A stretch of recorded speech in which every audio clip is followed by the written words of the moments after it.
That's right. And your t-shirts are too tight too, Billy! We interrupt this program to bring you...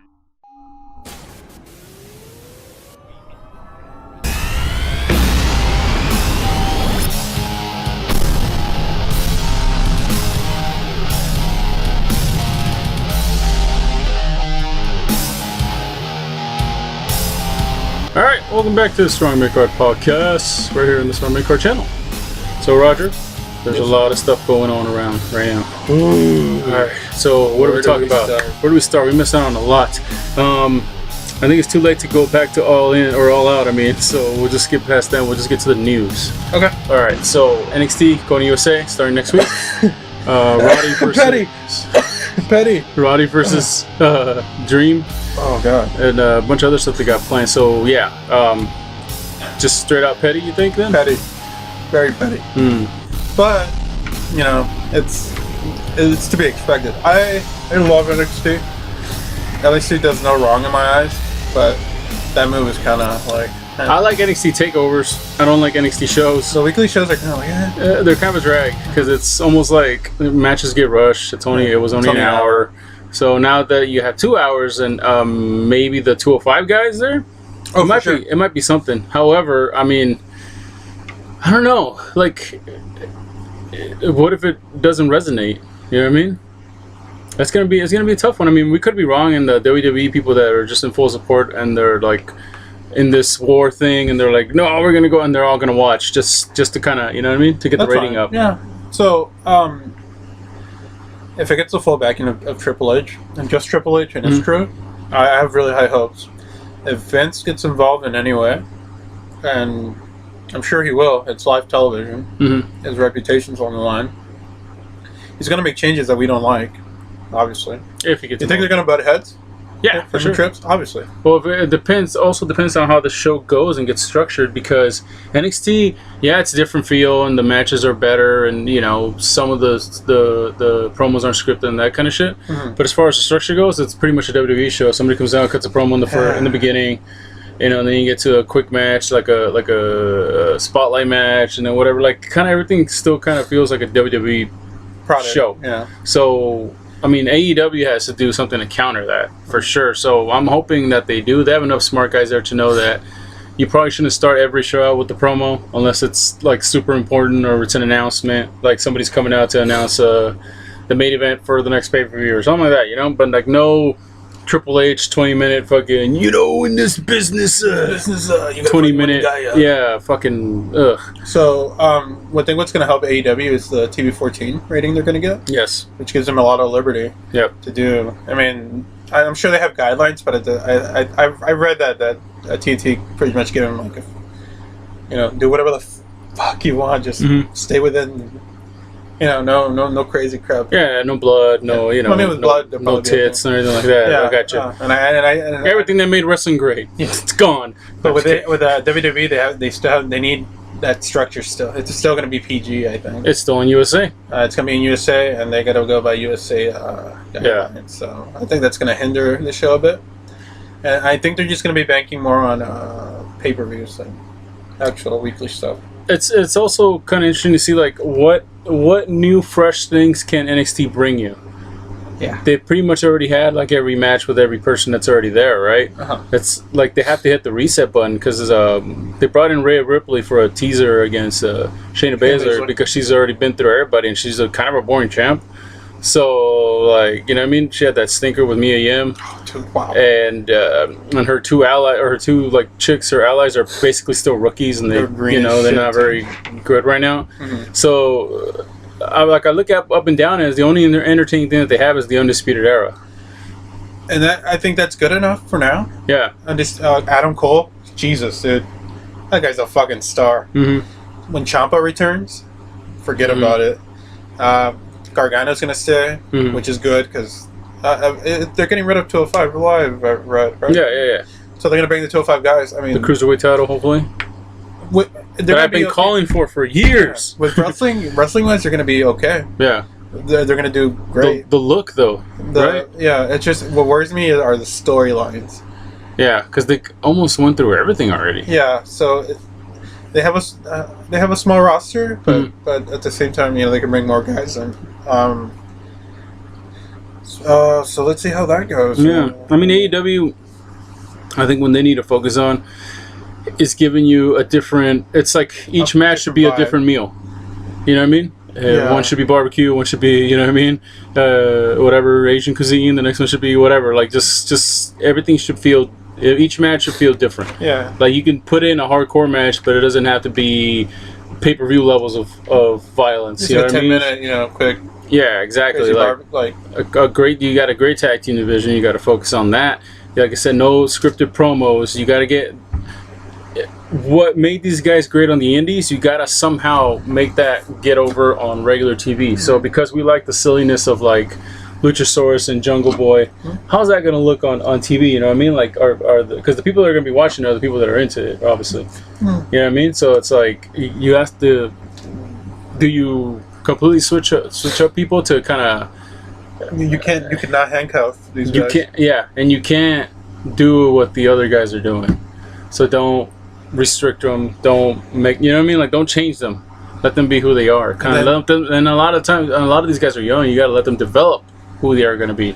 And then you run the risk of, since Raw and NXT are in the same company, you run the risk of NXT getting more viewers than Raw. And what happens when what happens? Well, that's what I was saying to you guys last time. Remember? Well, when that's the case, what does Vince do? That's what I was telling you guys last time. Remember, I was like, that was nobody's brought that up. No, at least not that I've seen from the bigger casts. Well, does Vince?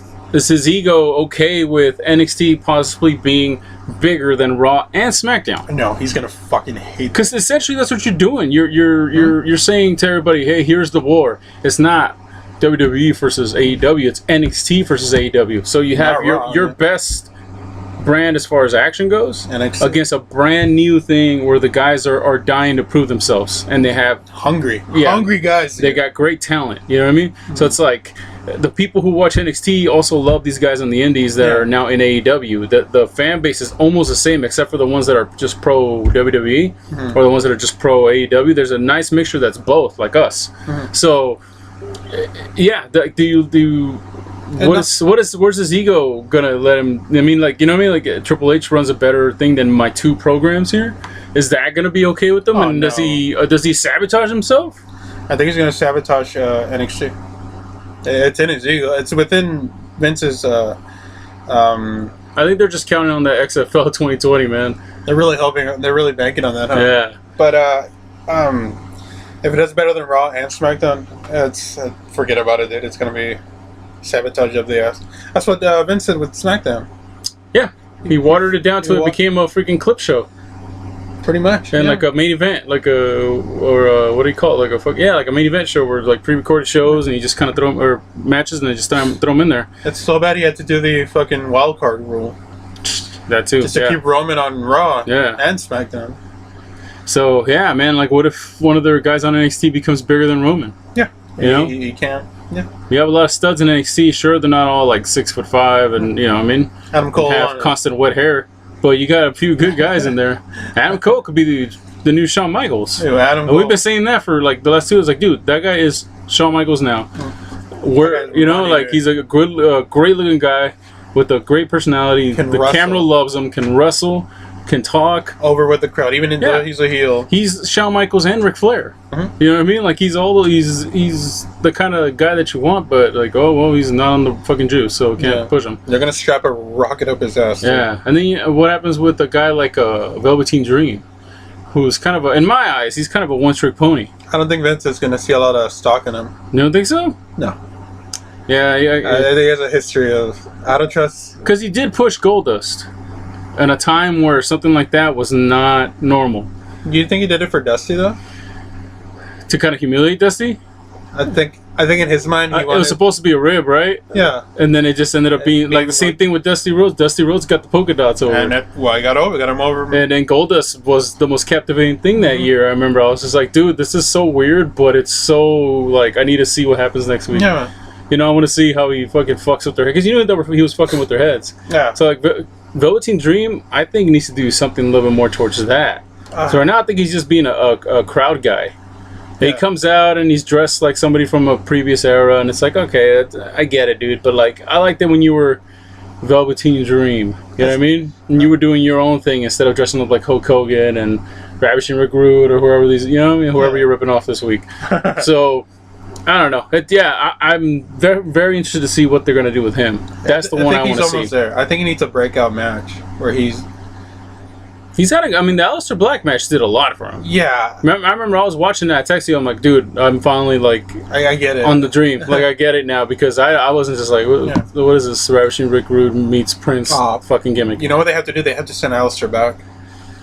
Yeah, dude, he's doing nothing. He's send him back to NXT. He's still cutting Raven promos in the fucking boiler room, wherever the fuck he's at. Somebody knock on the door. Scratching at the door. Scratching at the door. That's one of the new endings I have too, by the way. I definitely got to put it on this now. Scratching at the door. Oh, man. Screaming. Please send him back. Please send him back. Yeah, so it's, for them, I know it seems like, oh, look at all this great programming, but it's kind of like they're putting themselves in this weird. You have too much. 3 shows, 7 hours. Yeah, 3, 4, 5, 6. Yeah, 7 hours. Hot damn, dude. Anyways, all right. Other interesting news. I remember they're making us choose, man. When AEW first made their announcement, and we said, you know, what if this is the beginning? What if some other rich dude comes out and says, hey, I want to start my own wrestling company too? Now you have a third option. Access. Yeah, that's what we're getting into. Impact, just the people who own Impact, Anthem, just bought out Access. Yeah. So, and fired a shit ton of people. Yeah. So, the New Japan thing is up in the air right now, but Impact is getting a time slot finally. So, it may not be as big, but Access does have a pretty big base because they have New Japan shows, and they have the MMA fights that aren't UFC, but the Japan stuff, kickboxing. They have a nice block of fighting stuff on Fridays. Yeah. So now they got Impact in there, which the last 2 years have had great quality as far as match goes, but no exposure. Now they're kind of getting some tread underneath them again. And they had Brian Cage. Tessa Blanchard. So they got Sammy. Sammy. They have they had LAX, but but they still got great roster of people that put on great matches. Mm-hmm. So things are looking up. Now you have. Do you think that makes them an automatic number 3? Yeah. Right? Definitely. ROH isn't doing shit. Oh man, that's another freaking... ROH is like, they're gonna, I give them another year or so before someone buys them out. Here's the interesting part. Supposedly they're also talking to ROH. This is just a rumor that supposedly got started on Reddit and it just blew up. Yeah, that supposedly they're talking about buying out ROH. Might as well do. How? ROH is owned by Sinclair's and they're like super fucking billionaires. Yeah. How can you sell... Oh man, can you imagine, do you think something like that can make Marty stay?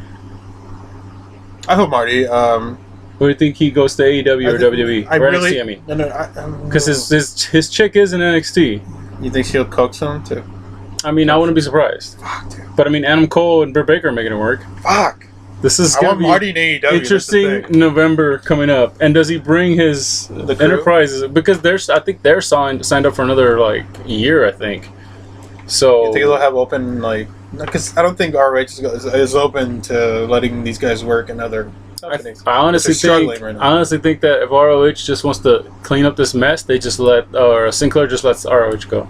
Okay. Sell them to Impact or whoever. Sell to Impact or to AEW or hey, you guys want to buy out some of our guys' contracts? Uh-huh. Go. Who do you want? You know what I mean? If something like that should happen, we can't really be against it because Ring of Honor kind of put this on themselves. They kind of set themselves up like this. So it's just the landscape is getting very interesting. And then New Japan's got Wrestle Kingdom coming up. We just out of all this, we forgot about New Japan.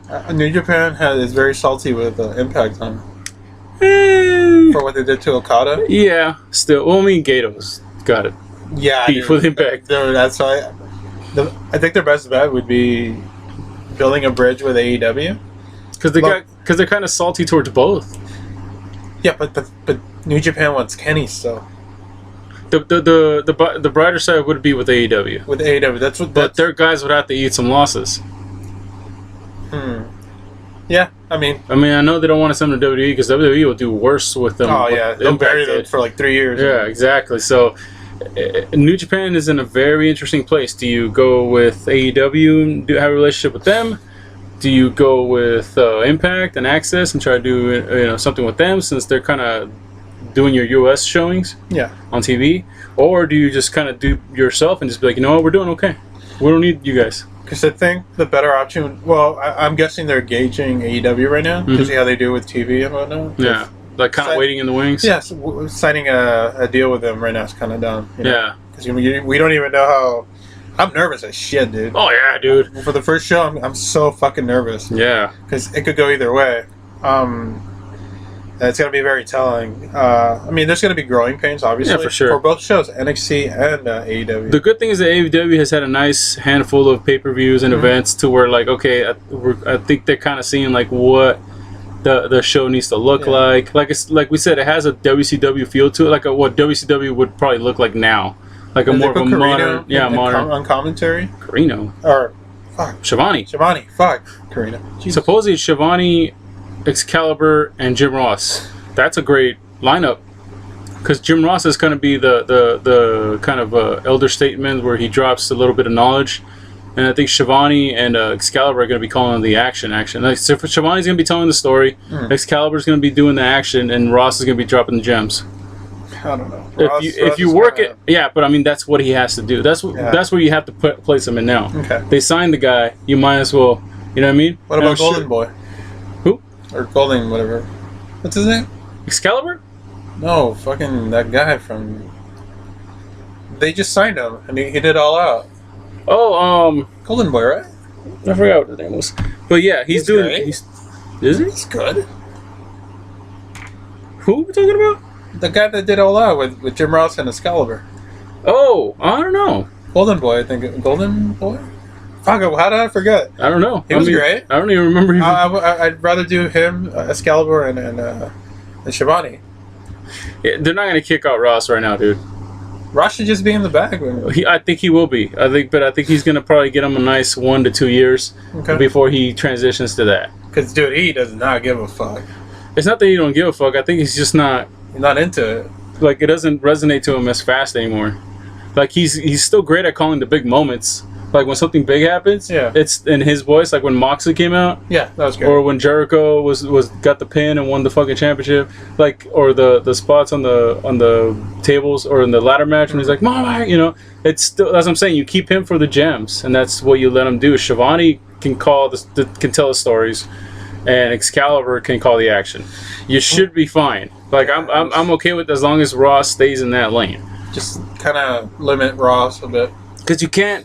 They have to be narrators and not detract from what's going on. Because that's what's wrong with WWE stuff. Like if you don't understand it, don't say anything. Yeah, like fucking the Raw commentary, and you know, like it's terrible because they try to steer you away from what's going on in the ring. Like we don't want that. I want somebody to tell me what's going on and explain it to me. You know what I mean? Mm-hmm. Like, so that's what they need is to stay at. And I think if they focus on that, then they'll be fine. Just gotta have some PWG style matches. Yes. Oh my god. Yeah, exactly. So it's gonna be interesting. Yeah, the TV. We're almost there. I can't wait to see the TV, man. It's gonna be a great week for us. Oh, so nervous. Concert, AEW, NXT. Oh man, I took a vacation because I needed time. That's gonna be a doozy. And then Impact. I'm excited and nervous. I'm happy for the Impact thing. I'm happy for Impact. I'm happy, totally happy. I've been rooting for them for a while, like, because I know who they got, and I know I've seen a few of their shows and their matches, and I'm like, and I met a couple other guys at like the bar wrestling shows and stuff, and the matches are great, and they have a talent there. It's just that, they got ran into the ground by idiots who try to copy WWE. Yeah. So that's essentially what's the problem was with that. Dixie Carter didn't know what the fuck. Yeah, exactly. To do. So Wrestle Kingdom, what do you think is gonna happen? So Ibushi is gonna win. So we'll go from the main event. The 2-night thing, supposedly according to Meltzer, it's gonna be the first night. It's gonna be the IWGP Championship. Jay White's champ again. And then it goes into the second night. Supposedly they're gonna have a belt versus belt match. IC guy goes up against IWGP guy. Because I thought they were going to do the other way around. Really? I thought the first night was going to be the IC is the main event. Yeah. And the second night would be IWGP. Yeah. You think Ibushi beats Jay White? Well, Bushi's going up against Okada, right? Yeah. You think Ibushi would challenge Jay White? Like that way he can lose. Well, I mean, Jay White would probably fight Naito again in a rematch. Okay. And I'm thinking they had that pay-per-view before where Road to wherever Ibushi defends the briefcase. Oh shit! I didn't even think about that. Is that coming up? Yeah, he defends it. He's going to defend it against. Fuck. Holy crap! I think you're right. Yeah, he has to defend it first, and then that's like a passage of God damn you, New Japan. Okay, so usually that event has no implications usually, right? Because I don't think this would be any different. No one really loses a briefcase. Ibushi and Okada definitely sounds like a fun main event. Mm-hmm. It's just that I think Okada. Did I say Ibushi? Did I just say Ibushi Okada? Right? Ibushi, Okada, okay. Yeah. I think Okada should have lost to either Ibushi or Kenta at the at the tournament. Because if you would have lost to like Kenta and had Kenta and Okada fight for the title, I think that story writes itself because everybody hates Kenta, especially now that he joined the Bullet Club. Yeah, that's a great story right there. You know what I mean? And he's like a WWE guy. Oh, Kenta, yes, Kenta and Ibushi, yeah. Man, I don't even know where that's gonna go. It's 2 nights now, and then Meltzer's saying like the second night is gonna be IC and versus the IWGP, and the winner takes everything. And Naito's been yelling that for like the last, and I guess Jay White's been yelling that recently too. Like, I want everything. I want both belts. Naito's kind of saying, I want all the belts. Yeah, they're putting it out there. Like, I wonder what the hell it's gonna be, man. You think it'd be a triple threat? You think they'd go that way? Because they don't do that kind of. They don't do American matches. That'd be the first. They don't do American BS matches. That'd be the first, and that'd be interesting. Crazy. And do you have enough matches to fill both nights? That's what I was thinking. I'm like, you got the Never, right, and the Never 6-man, the tag teams, the junior tag teams, the junior US. So yeah, you still have that Battle Royal thing they do. And now you could definitely put that back in there. US, IC, and the IWGP. Yeah. So you have enough titles. Can you split that into 2? Who knows it? I don't know how they're gonna. I don't know how they're gonna do it either. But you know what? We always go into their stuff. A lot of tag team matches. We always go into this stuff confused and not knowing where they're gonna go or being like, "What are they doing?" And then they end up like coming through. So I don't know what they're doing. I don't know, man. I just think Ishii should win the heavyweight championship. He needs a run, dude. Just give him something, man. Please. He's man's such put a in his time. He's like, Shibata. You think Shibata does it one night versus Kenta? Dude. Out of first night, dude. Okay, I'll yeah, because I'm pretty sure Shibata has one more left in him. Oh, dude, fuck. I'm sure he has like 10 of them left in him, but I'm fucking sold, dude. That would be cool. I'm down to see that. Ibushi Okada, Naito, Jay White, anything with Jay White, I'm kind of on. So he has his moments. Sonata's been kind of getting a lot of buzz too. What do you do with him? If they haven't pulled the trigger now, that's true. I mean, they didn't. Yeah, well, shoot. Naito's been like fucking 3-4 years too. Yeah, that was. They didn't pull the trigger on Naito. They're not gonna do it Sonata. Yeah, which is kind of weird because you can always come back to Okada and Tanahashi. What do you do with Tanahashi? And you got Moxley for the night, right? For one of those 2 nights. The title, huh? Yeah, Juice Robinson. Dude, like fuck, man. I'm intrigued. Now that we're talking about so it. Much. That's so much going on. A lot of action. A lot of stuff they have to figure out. Damn, I'm kind of more pumped up for Wrestle Kingdom now. That's 2 nights, man. They're going to be great. And we still got a few more freaking months for that. So, that's the thing about New Japan is you can start talking about Wrestle Kingdom in the middle to the end of the G1. Yeah. And then you just speculate until they finally announce the matches. And New Japan are known for not announcing their fucking matches until like a week previous to the fucking thing. Yeah, man, you got so many guys that you haven't even know. Ospreay? What's Ospreay gonna do? Yeah, like I thought it was the summer of Ospreay. Lance Archer's been kind of getting up there. Does he get a U.S. title shot, or like fuck, dude? There's so much stuff out there. Hot damn. Oh well, all right. Yeah, so that's a lot to wonder, man. This is gonna be a fun fall, like we've been saying. This fall is gonna be great.